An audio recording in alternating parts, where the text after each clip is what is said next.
आर्थरायटिसचे अनेक प्रकार आहेत. त्यामधीलच एक आजार असा आहे की ज्यामध्ये आपल्याला लक्षणे जाणवतात, जसे की हाताची त्वचा घट्ट होणे किंवा बोटांमध्ये गाठी-गाठी तयार होणे किंवा त्वचेच्या खाली गाठी तयार होणे. तसेच बोटे निळी पडणे किंवा पांढरी किंवा पिवळी होणे, बोटांच्या वरती अल्सर्स तयार होणे किंवा पायाची बोटे निळी पडणे. त्याचबरोबर जास्त प्रमाणातील आजारामध्ये बोटांची टोके झडून जातात.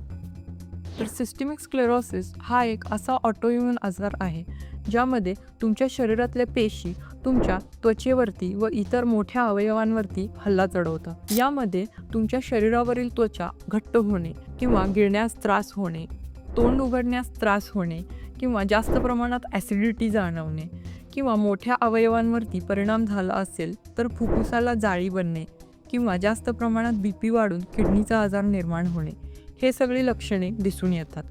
तर सिस्टेमिक स्क्लेरोसिस या आजाराची लक्षणे तुम्हाला दिसत असल्यास त्वरित आपल्या संधिवात तज्ज्ञांचा सल्ला घ्या.